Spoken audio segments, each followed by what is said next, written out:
Sobre ED, veja bem, eu tive um documentário sobre o julgamento de Nuremberg e um filme, A Pele que Habito. E cara, uma coisa que eu percebi na Pele que Habito é que dá pra você colocar vários conceitos esquerdistas, sabe? Você consegue relacionar vários conceitos esquerdistas com o filme. É sério mesmo. Você tem uma infinidade, eu também não posso dizer. Mas você tem muita coisa assim, sabe? Pra pegar e relacionar da esquerda.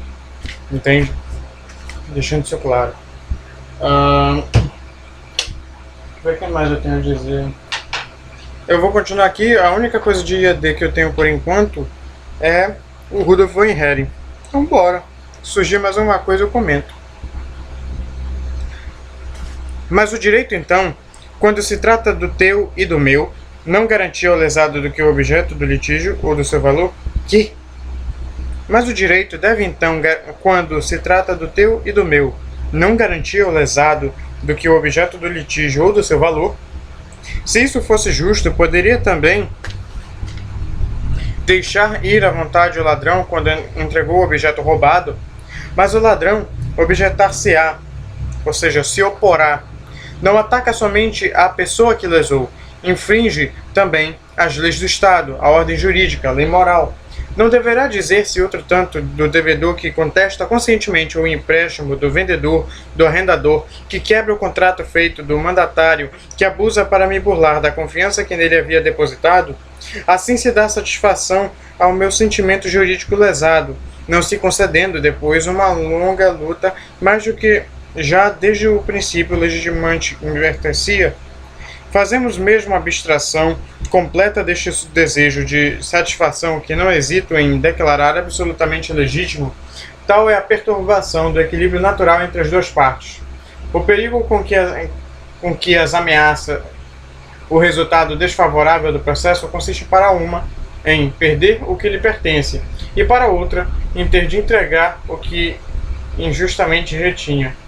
A vantagem que lhe assegura o êxito favorável consiste para uma em nada perder e para outra enriquecer à custa do adversário. Não estará assim tudo propício simplesmente a estimular a mais vergonhosa falsidade e a dar um prêmio à deslealdade? Não procuro, pois, aqui mais do que caracterizar em realidade o nosso direito atual. E podemos fazer remontar o direito romano à responsabilidade disso? Distingo a tal respeito três fases do desenvolvimento deste direito. A do direito antigo, em que o desenvolvimento deste direito o sentimento jurídico, sem medida na veemência, não chegará ainda a ponto de se dominar a si próprio, a do direito intermediário, em que a sua energia estava regulada, e finalmente a do fim do império, especialmente do direito de Justiniano, em que havia enfraquecido o estiolado. Procedi e publiquei anteriormente alguns estudos sobre o estado de coisas nessa fase primitiva e posso resumir aqui, sucintamente, as conclusões a que cheguei. Sucintamente. Rudolf von Hering, sucintamente. Resumir.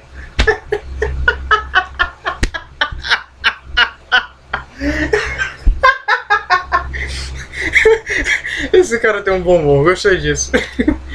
O sentimento jurídico irritável da época antiga considera toda lesão ou contestação do direito próprio como uma justiça subjetiva, sem levar em conta a inocência ou o grau de culpabilidade do adversário.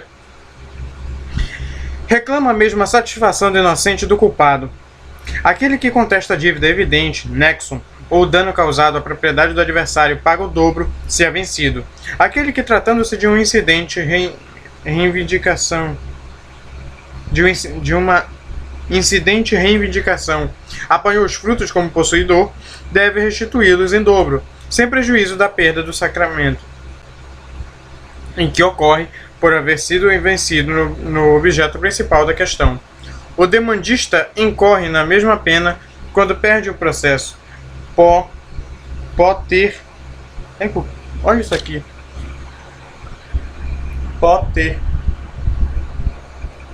ter, mano. Não sei o que é isso não. Por ter reclamado os bens de outrem. Se está iludido por um pequeno que seja o engano sobre o montante da dívida, no resto absolutamente provada, perde o processo na totalidade. Mais de uma destas instituições e destas regras do direito antigo passaram para o direito novo, mas as criações particular deste respiram um novo espírito.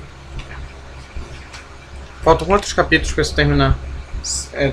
É a página 123, estamos na 106. Ui, Maria. Direito privado isolado não podia reter e proteger um espírito que estava proscrito por toda parte. Cedeu-lhe também, ainda que depois de todos os outros, ao espírito da época nova. Tem uma estranha fisionomia de espírito da época nova. Esperar-se-ia encontrar nele os traços do despotismo, o rigor, a dureza, a desumanidade. Pois bem, não é assim. A expressão da sua fisionomia é precisamente o contrário.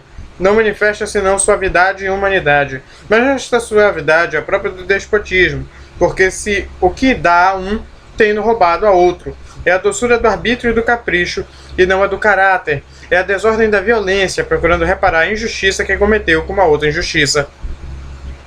Não é aqui o lugar próprio para enumerar todas as provas desta asserção. Basta, segundo me parece, que a atenção sobre um único traço de caráter particularmente significado e abundante em provas históricas. Que merda, odeio esse cara. Quero falar da suavidade e da indulgência com que se favoreceu o devedor à custa do credor.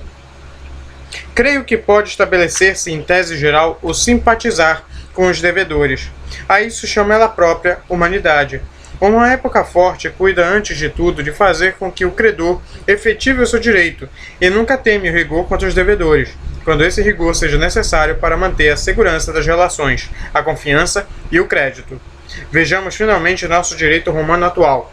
Eu deveria talvez sentir o ter de fazer-lhe referência, porque me expus a produzir sobre ele uma opinião, que não poderia, neste lugar, justificar como desejava.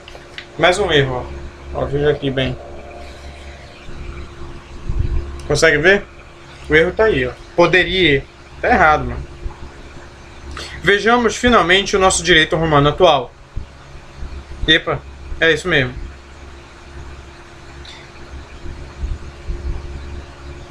Eu deveria talvez sentir o ter de fazer-lhe referência, porque me expus a produzir sobre ele uma opinião que não poderia, neste lugar, justificar como desejava. Beleza. Não quero, no entanto, deixar de dizer, pelo menos, essa opinião.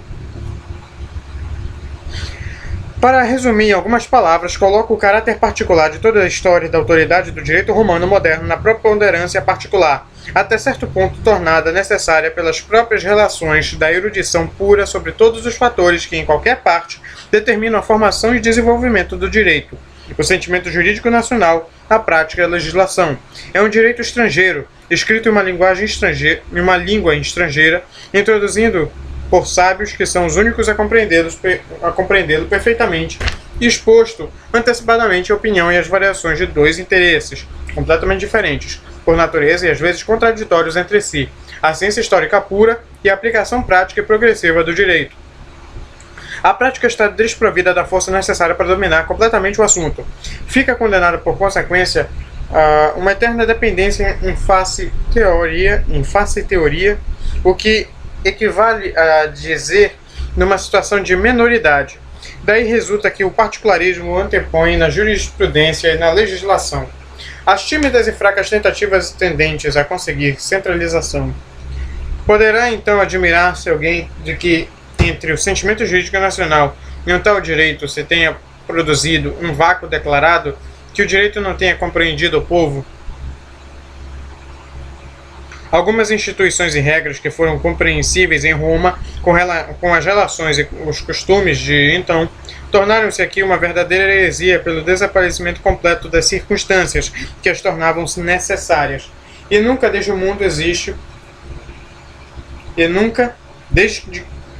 que o mundo existe, pôde uma jurisprudência abalar, tanto como esta, a fé e a confiança no direito. Que deve dizer a simples e sã razão de um homem de hoje, quando comparece diante do juiz com um título no qual o adversário reconhece dever-lhe com 100 francos e o juiz declara esse título não obrigatório, como constituído uma causa indiscreta? Que dirá ele ao saber que a declaração de dívida, que diz expressamente que esta teve por causa de um empréstimo, não tem força aprobatória antes de expirar um prazo de 2 anos? Mas não quero fazer aqui referência a minúcias, não acabaríamos, afinal. Puxa, é que esse cara me pega, não. Limitar-me-ei antes a assinalar 2 aberrações, porque nem posso dar outro nome, da nossa jurisprudência do direito comum, as quais derivam dos próprios princípios, concentrando neles uma verdadeira sementeira de injustiças. A primeira consiste em que a jurisprudência moderna tem esquecido completamente a ideia muito simples que já desenvolvi, e que se resume dizendo que numa lesão do direito não se trata somente do valor pecuniário, mas de uma satisfação a dar ao sentimento jurídico lesado. A nossa jurisprudência não tem outro critério senão o de um vulgar e banal materialismo. Não conhece mais do que o puro interesse pecuniário. Lembro-me de ter ouvido falar de um juiz que, em vista do diminuto valor de um litígio e para se desembaraçar de um processo intrincando, havia oferecido pagar do seu próprio bolso ao litigante, e indignou-se vivamente por este recusar os seus oferecimentos. Este homem de direito não podia conceber que para o litigante se tratava do seu direito e não do seu dinheiro, e não temos que dirigir-lhe uma grave censura, porque ele podia devolver essa censura à ciência. A condenação pecuniária que, nas mãos do juiz romano, oferecia o meio mais eficaz de fazer justiça ao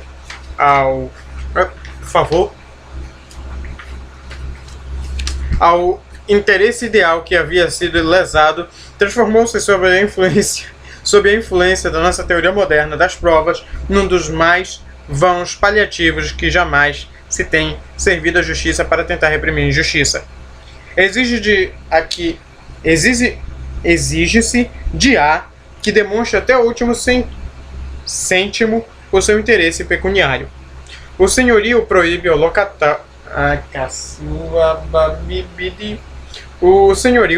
locatário o acesso ao jardim do qual este tem, segundo os termos do contrato celebrado, o direito de fruição comum, pois que trate de provar o valor pecuniário de algumas horas passadas no jardim.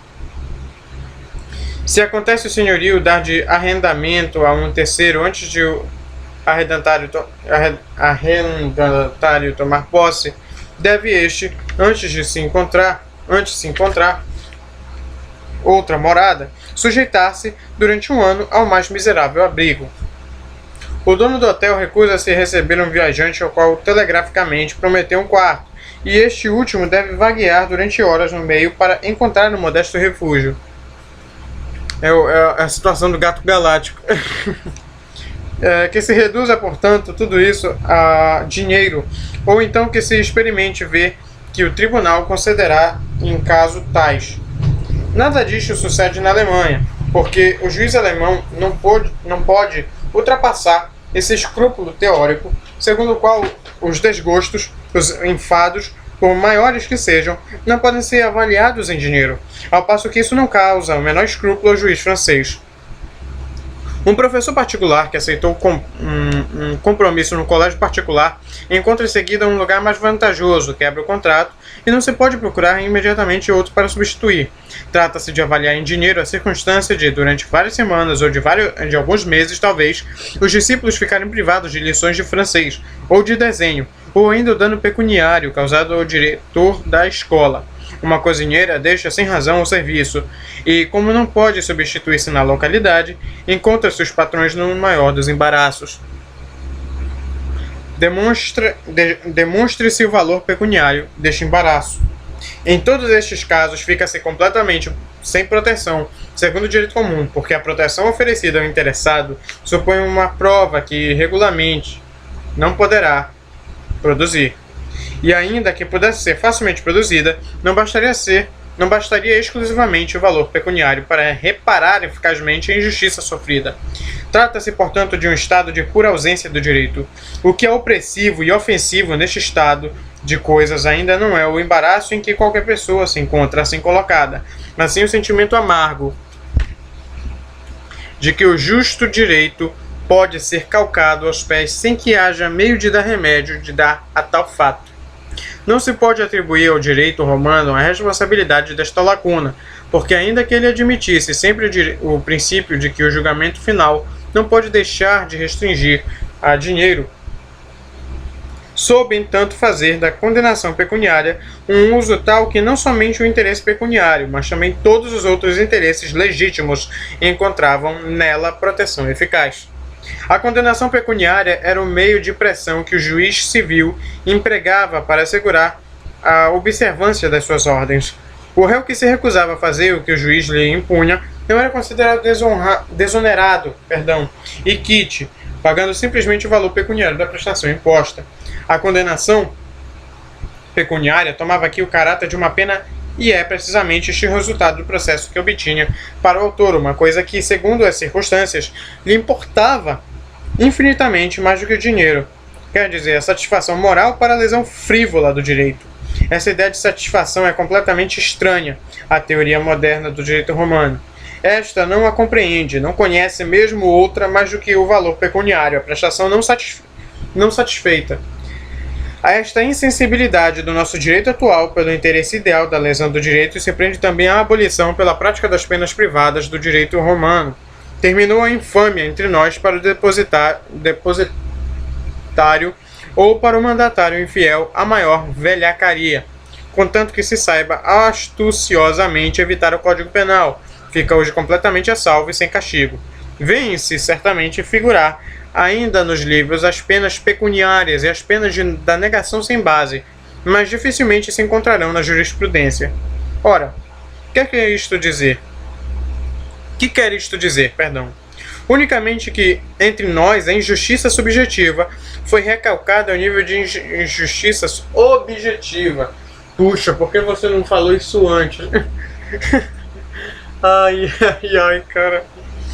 Entre o devedor que nega descaradamente o empréstimo que foi feito e o herdeiro que faz bona fide, entre o mandatário que me enganou e aquele que somente errou, em resumo, entre a violação intencional e sem fundamento jurídico e a ignorância ou o erro, o nosso direito atual não conhece diferença alguma. O simples interesse pecuniário é por toda parte a alma do processo. A ideia de que no direito privado, como no direito criminal, a balança de Temes deve pesar a injustiça e não o dinheiro somente, é esta tão distanciada da concepção dos nossos juristas atuais, e que quando procuro exprimi-la, devo esperar a objeção de que é nisso precisamente que consiste a diferença entre a diferença entre o direito criminal e o direito privado. Cacilda, eu peguei um livro péssimo, cara.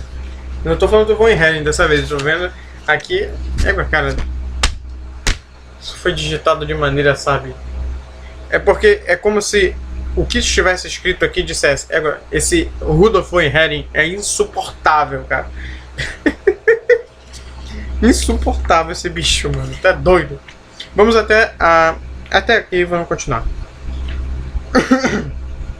Isto é verdadeiro para o direito atual. E eu acrescento, desgraçadamente, mas para o direito em si, formalmente o contexto com S, vai te catar, rapaz. Porque sempre faltará provar-me que há uma esfera do direito na qual a ideia de justiça não pode realizar-se na sua completa extensão. Ora, a ideia de justiça é inseparável da realização da ideia de responsabilidade. A segunda das aberrações verdadeiramente funestas da jurisprudência moderna... Poxa, colocou uma vírgula, cara. Como assim, mano? Consiste na teoria por ela estabelecida sobre as provas.